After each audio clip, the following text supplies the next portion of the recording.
marching home again. Hurrah, hurrah, we'll give them a hearty welcome then. Hurrah, hurrah, all the men will cheer, the boys will shout, the ladies they will all turn out and we'll all feel gay when Johnny comes marching home. And we'll all feel gay when Johnny comes marching home. Christ, and welcome to Tales for Wales, the pod that never fails to divide and split the country that is history into a union of knowledge and a confederacy of banter, and say, I want to kill me some redcoats. Had to do the silly voice at the end, of course. That was the voice came across as like a Cockney geezer rather than a Yankee. Yeah, you know what I was going for? Have you watched The Patriot with Mel Gibson? The great Mel Gibson. De Fuhrer. I haven't seen it in years, but I did always love it. And I do love De there's Fuhrer. A bit where he's got like some militia sign-ups in like a local tavern, and this little kid comes and goes, I want to kill me some redcoats. And it doesn't make any sense because he should be an American. But they're not bothered with accents and that. No. I've got some facts about that coming up in a bit, actually, mate. So just slow your horse right down. Oh my god, I did absolute random Civil War intro, and who knew it? It's actually coincided with the subject. Yeah, and also this is part 2 of my Welsh America history. I'm currently cleaning my glasses, getting ready to read, and I wasn't really paying attention to what I was saying. This is my. You've become such a scholar. It's like I've purposely got some glasses on. Got my specs so I can read my notes a bit better. Oh, bother. But before we do, I think we've been lacking in replying to people who have been kind enough to reach out. We've had loads of comments on our Spotify posts, Insta, and emails and stuff. So can I just do a bit of admin up top? Definitely encourage more people to do so. We get really great ideas. Like the last emails we had, the last Spotify comments we had, sent a whole bunch of suggestions which we're going to do for some future episodes. It was all Sean goes Graham into the bank, doesn't it? Yeah, Bran the Blessed, Welsh Giant, we just had quite lots of stuff like that which really do help the planning the episodes and malarkey. We also had a really nice email from someone called Lindsay who. This is so out of date, but she asked if we could do any other platforms, alternatives, which we are on. We're on every single platform, but she had, there was those of ICE adverts going out on Spotify. So obviously that's, really triggering and quite a horrible experience. So it's mental that they get adverts on there. And that's, I would just the world. We'd just say now, though, Spotify no longer do ICE adverts. So if people did have an issue with that, they can now go back if they find the platform a bit easier. And then the next big topic was from a Canadian listener who came in. And shall I read his email and then we'll get into it? Yeah, let's do it. Yeah. Also, we've had 1,000 new followers on Instagram, so sorry our Instagram's dog shit, but Christ are welcome. Normally we're a bit more of a laugh at the start, but I got admin I have to do at top. Got a little bit of admin. Trust me, it's going to blow your fucking bum out now when we get into it proper. Trust us. So Ryan emailed and he said, okay, my question, who is Welsh? I'm Canadian. I hold a Welsh passport from my dad, whose parents immigrated to Canada after World War II. As I've learned more about Welsh culture, I've started to identify more with the idea of being Welsh. I've learned that Romans were the occupiers of Wales, which evolved into the English suppression of Welsh culture. Living in Canada, I've also learned a lot about the Indigenous cultures here and how the English set up the Canadian colonial system to eradicate and suppress Indigenous cultures. We know that story all too well, mate. Knowing this, and without really digging too deeply into my own family structure, I'm curious, is there a concept of Indigenous Welsh in Wales? If my own descendants are actually English, would that really make me Welsh? Or am I just an English person by descent who holds a Welsh passport? Is that something that's talked about in Wales? I did write some notes on this, which I'll go through because it's kind of it's probably a slightly touchy subject maybe for some people. But then me and Jack can have a little chat about it. But we did have a chat beforehand, didn't we, just to kind of see we aligned. But make sure one of us wasn't a massive right-wing nationalist or something. Yeah, but it's all right. We cleared it out. None of us. That's fine. But first of all, so I looked for what does it mean national? What do people class as nationality? So it's not just one thing. It's like a mix of legal, cultural, historical, and then self-identified elements. So like legal nationality that refers to citizenship, like having a passport, like he has. So he'd legally be classed as a Welsh national because it's nationally recognised by states. Legal nationality doesn't automatically imply cultural or ethnic identity, though. So ethnicity describes like shared ancestry, culture, history, and sometimes language. So that could be another thing. So people who are from the old Welsh up in north of England might feel that they identify to Welsh because they have cultural roots that were similar. And then many people have like national identity. So if you may not be born in another country, but you grew up here and you feel connected to the culture, the history, the language, the community, then that's how people determine someone's Welshness. You could, if you were maybe a Somali refugee but grew up in Barry and then lived all your life in Wales, you could identify yourself as Welsh. And I think that's what, if there's a saying like, if you feel it, you are it. So I think that's kind of how me and Jack came down to it. Yeah, it's one of those things where it's such a mixed bag for every individual person. I think it's even me. I was born in Wales. I've grown up in Wales and all that sort of stuff. But my granddad, for example, was from Yorkshire, right? So but if you're talking about by blood, I'm a quarter English sort of thing. Does that make me any less Welsh than someone whose granddad was born in Wales? But I'd like to think I'm one of the most Welsh as they come. Do you know what I mean? Like I love Wales. I'm passionate about Wales. I love the culture. I love the language, all that thing. And it really is. I think it does come down how you feel, like you say. Because I think if you start breaking it down, I never like to say I'm a quarter this, a quarter that. Like, I'm Welsh. I'm born in Wales, happen to be a Welsh speaker, but that's not making me more Welsh. That just happened to be a choice that my parents made. My mum sent me to a Welsh language school.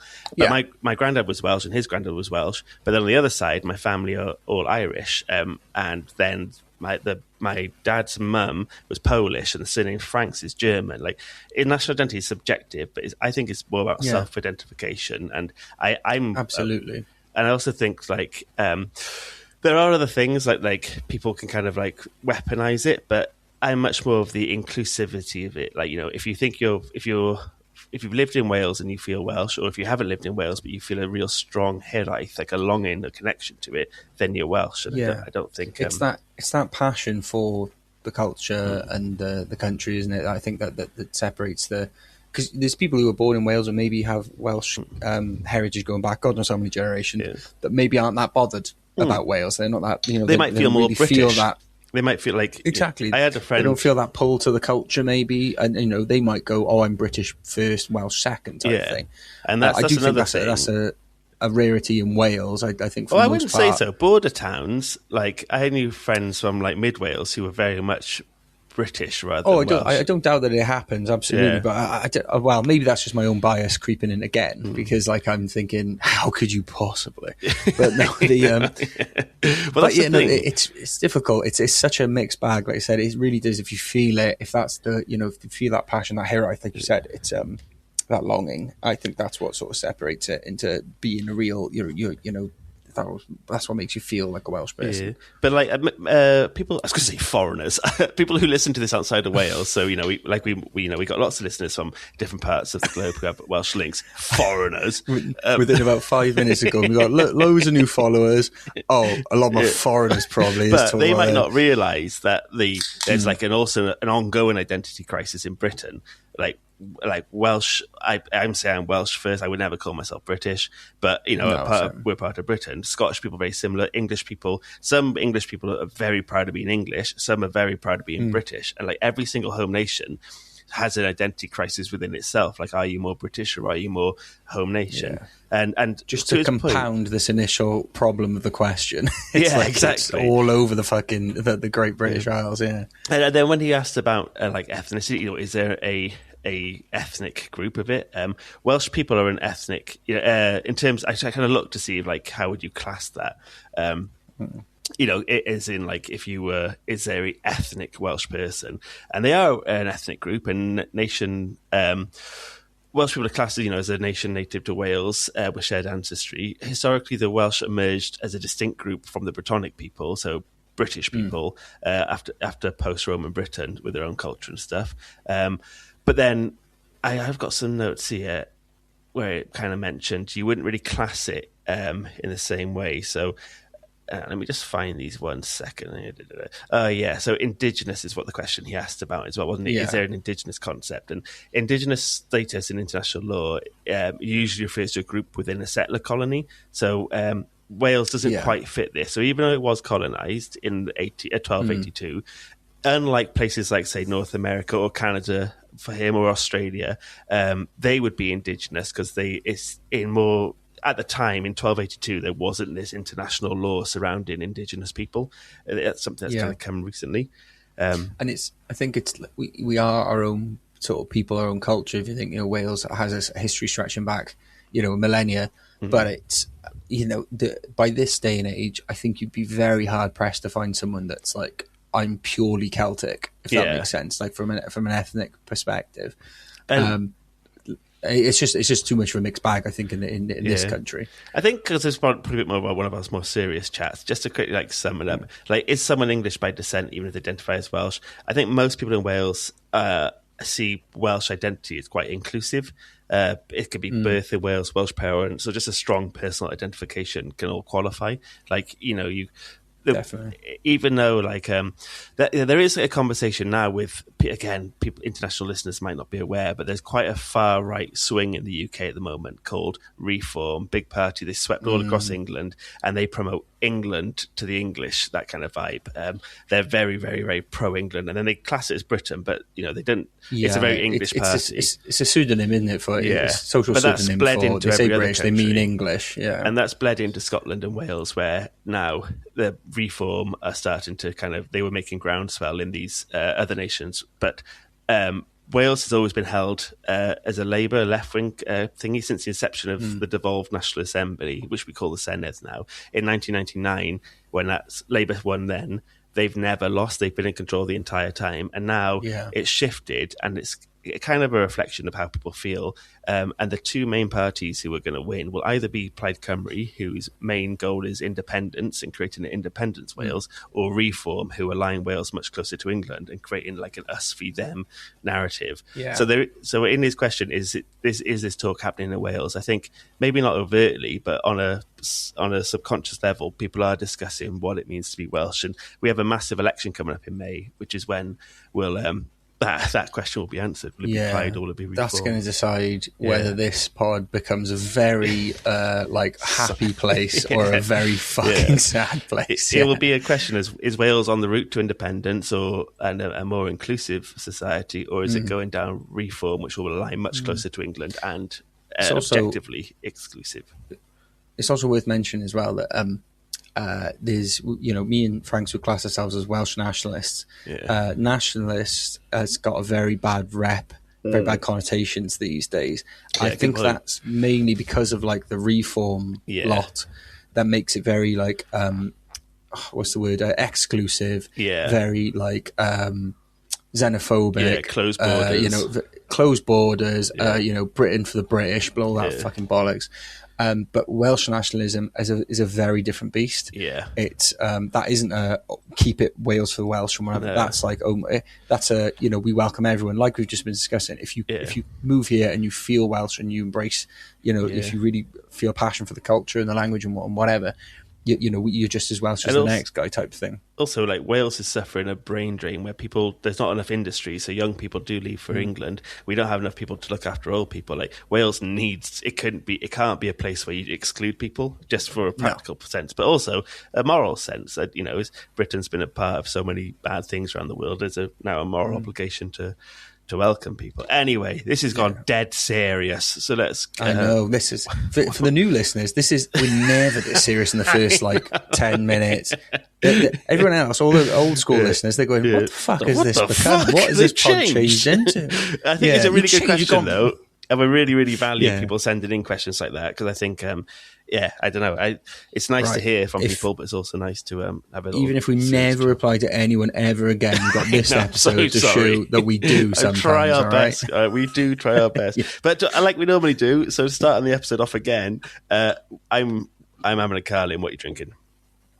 Oh, I'm on the Bud Lights, mate. But I do have a beautiful, untouched bottle of Lamb's spiced rum that I'm so close to cracking open.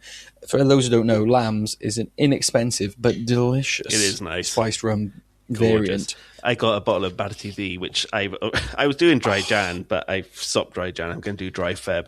Because I was gonna do like a half-ass. Kick the can down the road, mate. Just do I was gonna do a half-ass dry Jan because we had a massive weekend last weekend together. But then I thought, fuck it, I'll the just amount of booze we did in basically God. for those who don't know, we went to Brussels last weekend. The Mussels from in Friday Brussels, to everyone's Monday. calling us. The Mussels went to Brussels finally. They've been calling out for it for years. the bloody EU.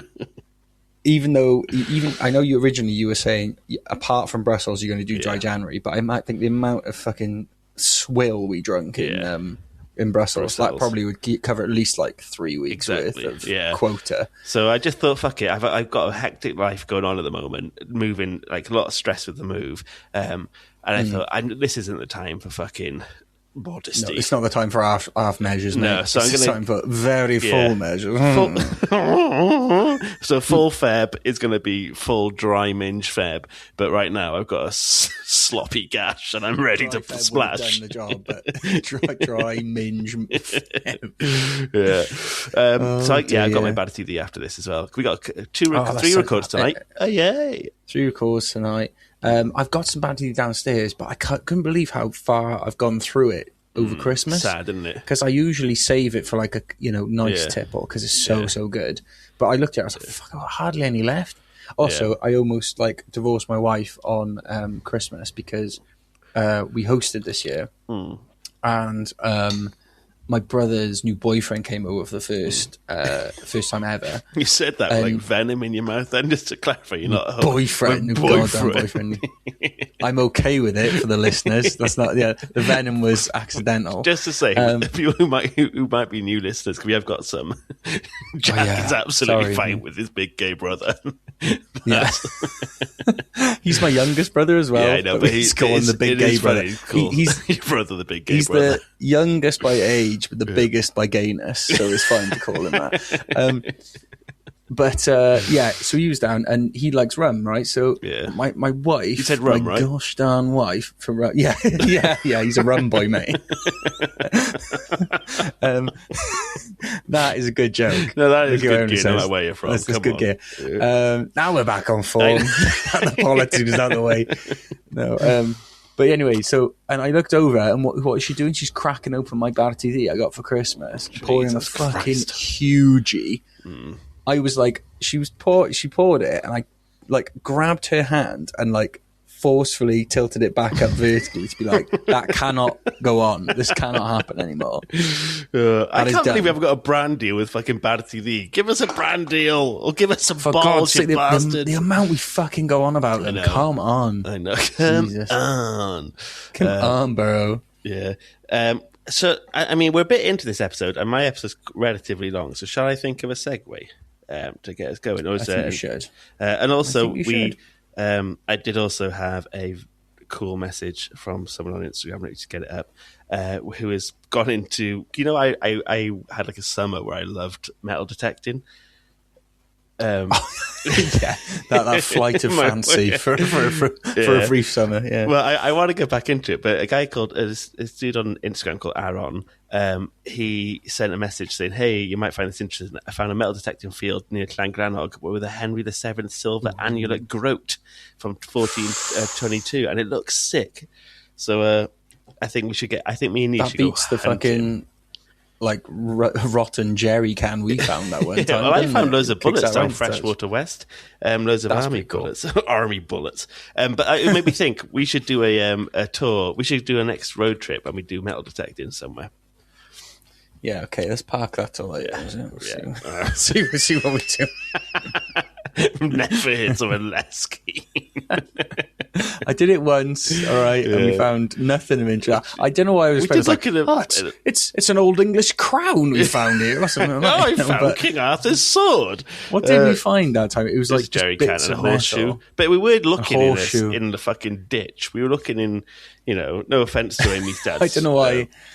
His land isn't like the site of a castle garden or something. No. But But I did expect that hobby to just be like turning up absolute miracle finds every time. Yeah. Like I thought, like when you play the lottery and you don't do it very often, you're like, I'm bound to win. I'm surely. I was like, this is an old Roman helmet. This is ridiculous. Well, I did. I on my second go, I found like 15 bullet shells and part of a grenade from when the army were training down. I see where your enthusiasm came from now. Yeah. So anyway, talking of shots fired, I'm going to do today's episode all about a war that had a lot of guns in it itself, actually. It's the Welsh involvement in the American Civil War. And I got to say, it was a sick transition. It was a pretty, really interesting read, this. And I've been doing this notes for about 2 weeks. And I found it like genuinely one of my... I always like the American links, but this one was pretty fucking nuts. I'm going to start like with a little bit of background. I will also do in this series Welsh involvement in the American War of Independence, because the Welsh were quite heavily involved in that. But so they in the War of Independence, quickly, I'll just say that the Welsh were involved at all levels of the military, and that's partly because every settlement sent volunteers to fight against the British, and amongst them were a lot of Welsh people. So they also had, really? Yes, they had like an anti-British thing anyway. Hence the reason they were there. Yeah. But I'll talk a bit more about that in a second. Also, there was a disproportionate number of George Washington's generals had Welsh ancestry. So Frederick Watts, and when I say Welsh ancestry, this isn't like, 100 years ago. This is like parents. So like, they just moved over last generation. So Frederick Watts and Otho Holland Williams, who were both generals, their parents, not even grandparents, their parents were Welsh immigrants. Francis Nash was the grandson of a Welsh immigrant. John Cadwallader, all these like quite high up generals. I love the idea of like some sort of military disaster happening and these generals going, Navy, blue. Oh, yeah, do. Yes, Mandiao. Well, funny you say that. There was lots of like Welsh-born Quakers who'd sailed over there who did join the army. But most famous, there was General Charles Lee, General Mad Anthony Wayne, and General Daniel Morgan were all really important, influential Welsh military leaders in the War of Independence. But I'm going to do them a bit more when I actually cover that episode. And at the time, loads of we said this a load, but there are loads of Welsh people living in Pennsylvania.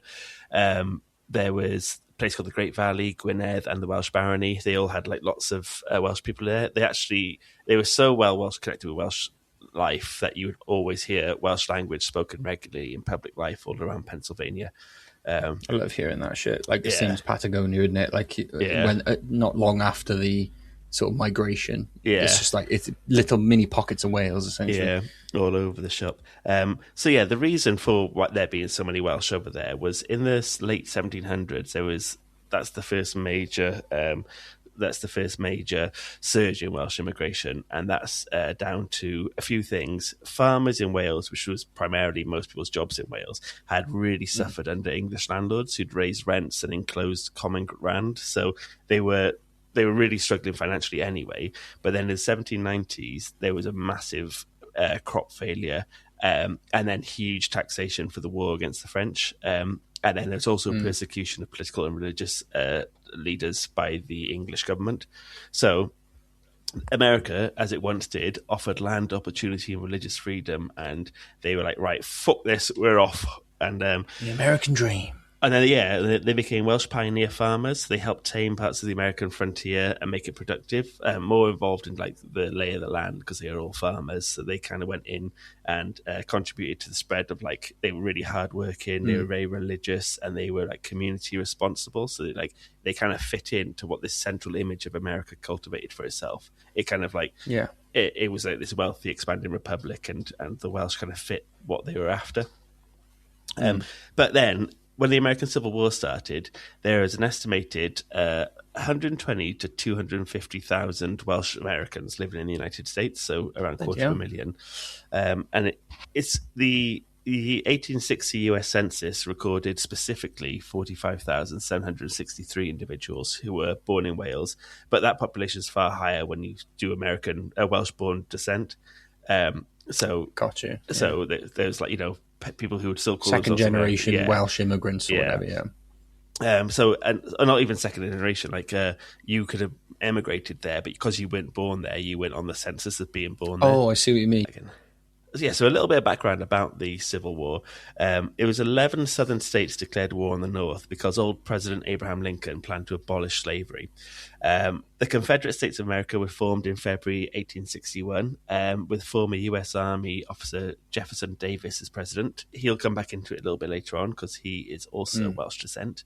And the Civil Davis War... boy. Oh, God. yes, yeah. The Civil War began with a Confederate attack on Fort Sumter in South Carolina in March 61, and then this is where it all kicks off. There's 8,000 Welsh speakers who were recorded to have been enlisted. So at the time, there was obviously people of Welsh descent and Welsh people, but there was a specific amount who were recorded speaking Welsh, so much so that they ended up forming their own companies and regiments. Okay. So there's one called the Cambrian Guards, a completely fluent Welsh-speaking tribe. I love it when we got our own little I know. Cambrian Guard. It just sounds sick. And they're they're in the 22nd Wisconsin Infantry. But there was also the involvement of thousands of Welsh-speaking people who might not have been written down on the form specifically, but because they had their own regiments, this 8,000 were quite well documented. But the rest of the Welsh community were very poorly recognised, even when the battle was being fought. So there's editors of Welsh language periodicals and papers tried to raise awareness for this lack of recognition, and specifically there's a lot of lack of promotion for Welsh soldiers.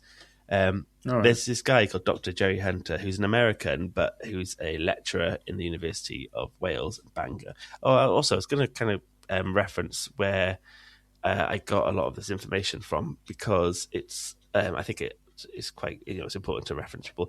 It's a lady, Vivian Sanders, wrote a book called Wales, the Welsh, and the Making of America. So yes, go read that if you want more. Yeah. But there's also this guy called Dr. Jerry Hunter, who did a really good interview and an S4C show about Wales in America. He's an American, but he lectures Welsh at the University of Wales, Bangor, and he spent 15 years collecting 8,000 written pages by or about Welsh soldiers during the fight in 1861 or 65, 1861 to 65. That's a passion, isn't it? I think we're passionate about Welsh history, and all we do is log on, fucking record a bit of chit chat and drink some beers. This guy is hunting down old documents and stuff. Well, I'll talk about that as well. He was taught about the Civil War when he grew up in Cincinnati, but he had no idea until he started researching Wales. And then he was like, oh, hang on, were there any Welsh soldiers? It would make sense at the time that there would be a lot of Welsh people. So he came across this Welsh language material about the Civil War, and he was amazed. And he thought, I'm going to start collecting this as a hobby, like what we did. And then he started looking through printed things that survived, and then Welsh Language Press, which I'll talk about again in a second. Welsh Language Press also was really active in America. So he's going through all these old manuscripts and stuff, and then he put a call out asking on the Western Mail, do people have any letters or anything like that? So he did. It was over a couple of years, 15 years, where he managed to get all this stuff together. And he said... he like I said, he got the Western Mail involved, and then all these people turned out to be there was no official record of this amount of Welsh people supporting the North until this dude, Dr. Hunter, put his fucking graft in, and then kind of changed the face of what the Welsh involvement was. Yeah. The Civil War as well was this huge crisis of identity. Obviously, it's a fucking civil war. But the country's, I shouldn't have written this, it's being torn in two. That's what a civil war is. But it was it had parallels with Tudor period in Britain and just before the Tudor period. And the same question during the Tudor period between Welsh and British identity, which is exactly what we discussed at the start of this episode, actually. And Dr. Hunter used the Welsh language as an indicator of Welsh identity because...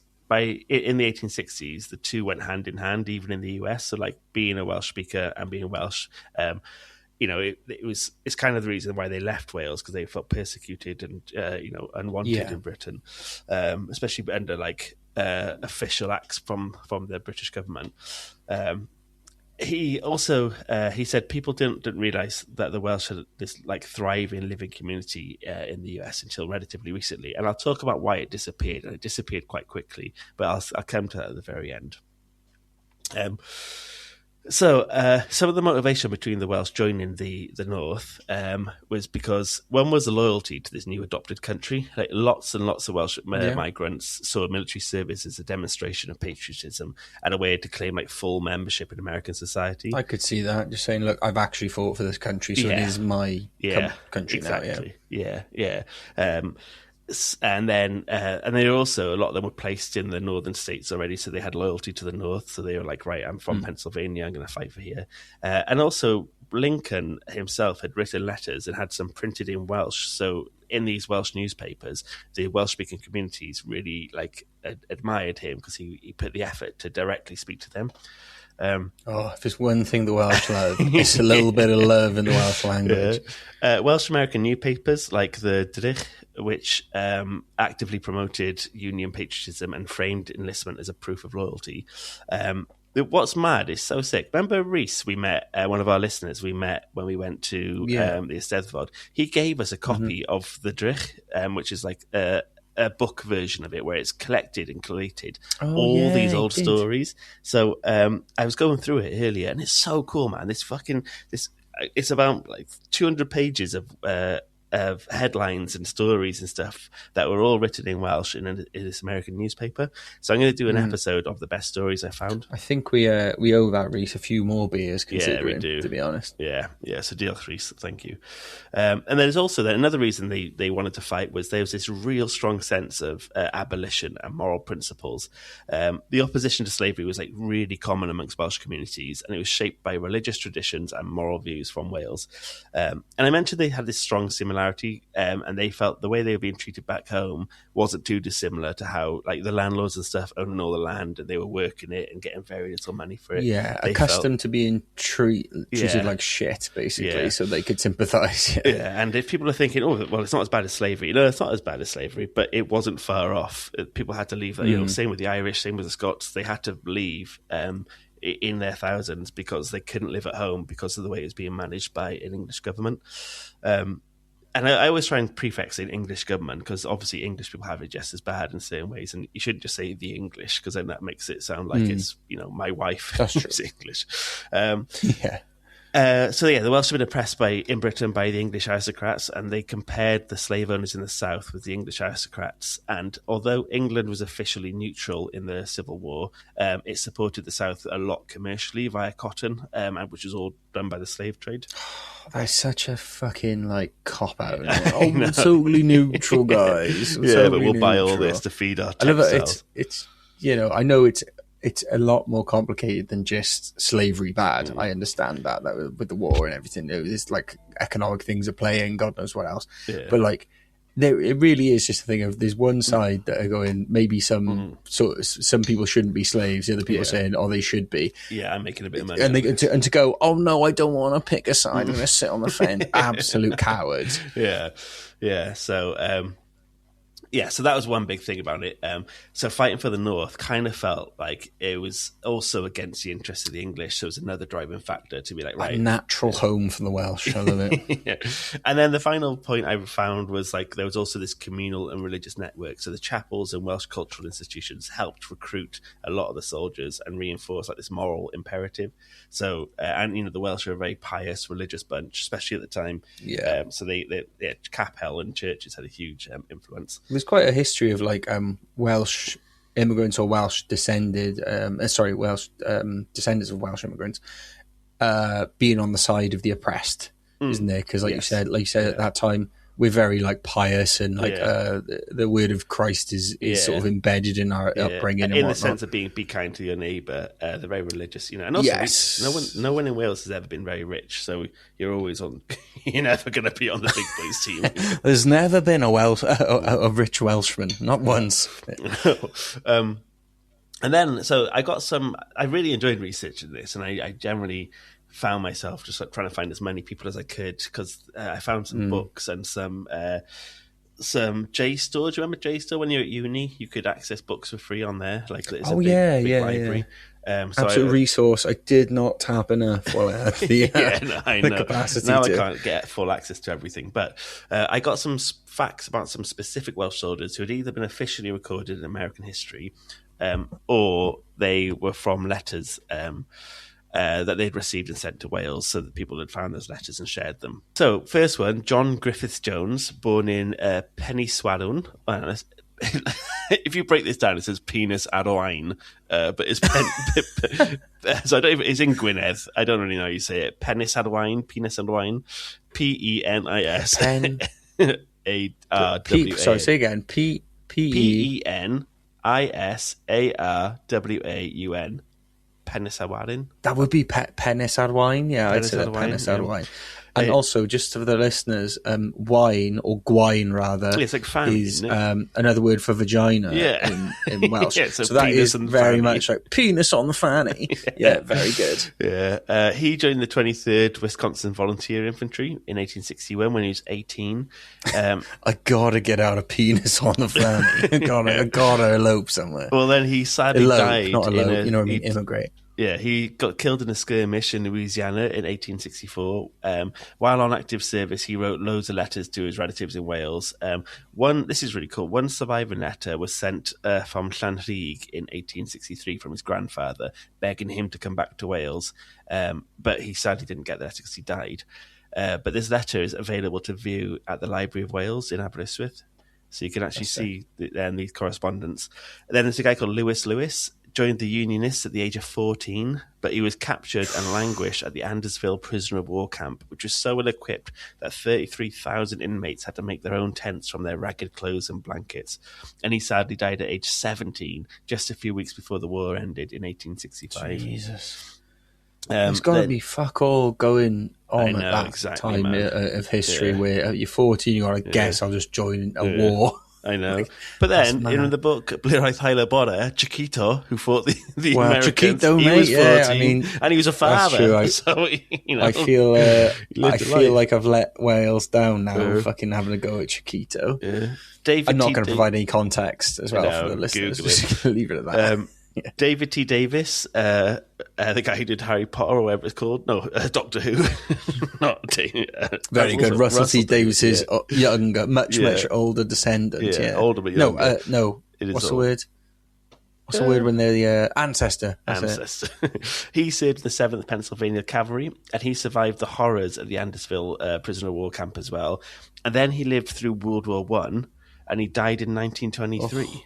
Helping to ensure the war veterans got their recognition. After that, after the war finished, his big thing was supporting war vets. So what a fucking lad he was. Sounds like an absolute legend, but an absolute rough time of it. Yeah. William H. Powell, the son of parents from Pontypool. Powell raised a company of volunteers from the ironworks where he worked in Ohio. He was shot and captured in 1863, but released 8 months later in a prisoner exchange. And then this dude called John Singleton Mosby, he was a Confederate raider. He vowed to kill Powell on capture, but never got the chance. Powell was a brigadier general when the war ended. So this fucking Confederate raider hated him and was on the hunt for him for years after. Jeez, that sounds like a kind of flipped version of the Revenant. I was thinking that. Yeah, I was thinking that as well. I actually googled to see if what descent the guy from the Revenant is from, but I think he was Scottish. But yeah, so Price Williams. Then I got two more to do. Price Williams, he was a Welsh-born Civil War spy for the Union. So he's born in Newtown in Wales in 1831. But he was an operative and a spy for the Pinkerton Detective Agency. So if you're a fan of Red Dead 2, Dead Redemption, yeah, you'll know the Pinkerton Agency were like, it's huge kind of like law enforcers across an unlawless America. So during the early years of the Civil War, he worked in Charleston, Virginia, and Washington, helping gather intelligence on Confederate sympathizers and contributing to the arrest of Confederate agents. During his spy work, he was eventually captured and involved in the trial execution of another agent, Timothy Webster. He ended up returning to New York, and he lived there until 1911. So he had a long old life. Yeah. And the last one then is a Medal of Honor recipient. He was born Private Thomas Davis, born Hereford, West Wales, enlisted in the 2nd New York Volunteer Heavy Artillery Regiment, fought in the Battle of Sailors Creek, and he's awarded the U.S. Medal of Honor for bravery during combat. And then he died. He died in 1919, and he's buried in Mount Olivet Cemetery in New York. All right, I've only got a little bit more to do, so bear with. The tide turned against the South when the North won this huge 3-day battle in Gettysburg. Like, for non-Americans, that's something even I had heard about, the Battle of Gettysburg. It's like a big one, isn't it? So in July 1863, when President Lincoln visited the battlefield 4 months later, he delivered that very famous Gettysburg Address, which is like revered as a definition of what kind of set up America. And a couple of days later, so it's kind of still regarded as like this definition of democracy and like highly revered. One of those speeches that like sort of changes the game. The Confederates ended up surrendering in April 1865, and then weirdly, Wales has a significant like butterfly effect on the end of the Civil War as well. So some have attributed part of the Confederacy's failure down to the leadership when it was controlled by Jefferson Davis, who he had his great-grandfather, Evan Davis, who'd emigrated from Eryri in the 18th century.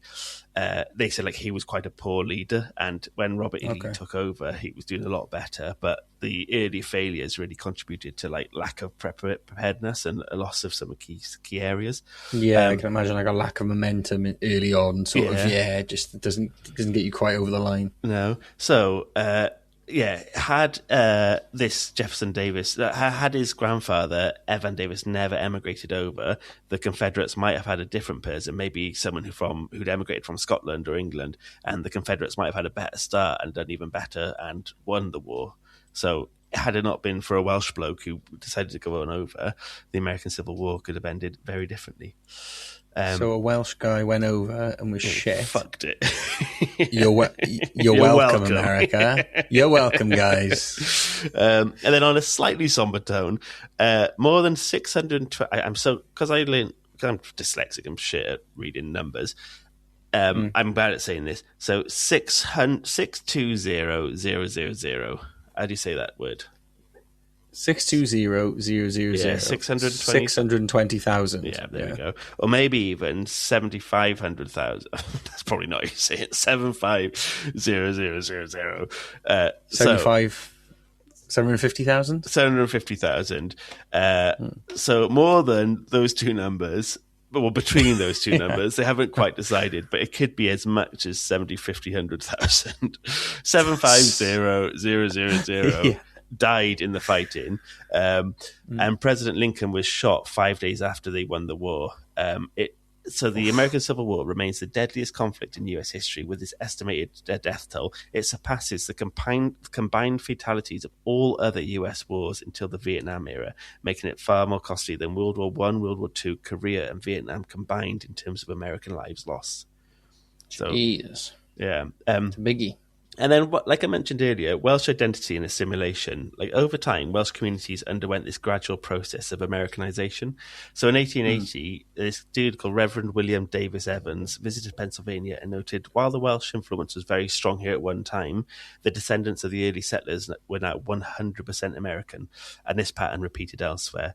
In 1913, another reverend went over called Daniel Jenkins Williams published The Welsh of Columbus, Ohio, a study in adoption and assimilation.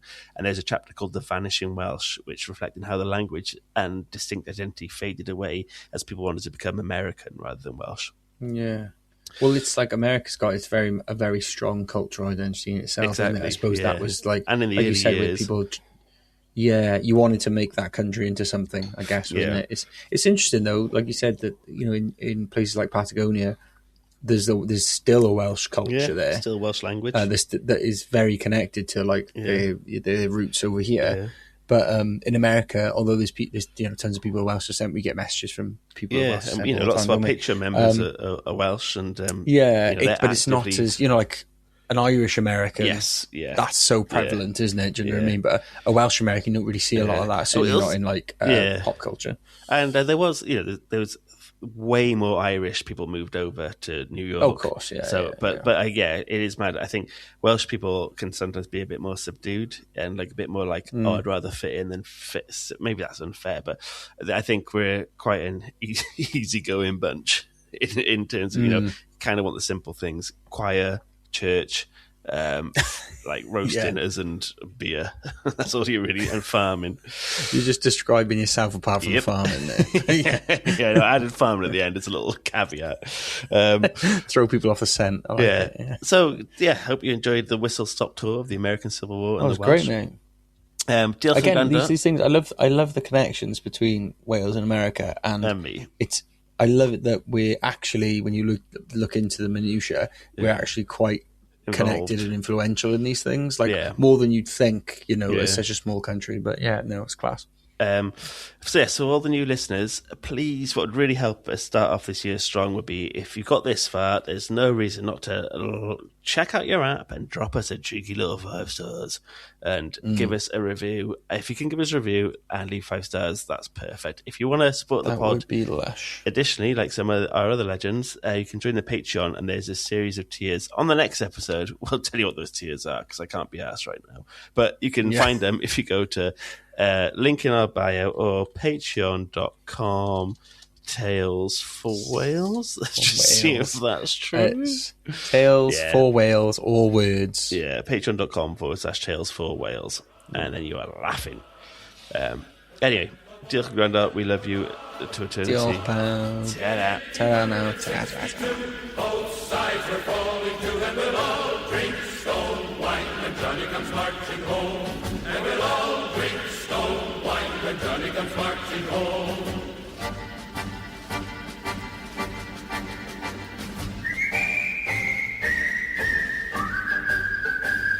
In 1863, hurrah, hurrah, old Abe ended slavery, hurrah, hurrah. In 1863, old Abe ended slavery, and we'll all drink stone wine when Johnny comes marching home. And we'll all drink stone wine when Johnny comes marching home. In 1864, hurrah, hurrah, it called for 500,000 more, hurrah!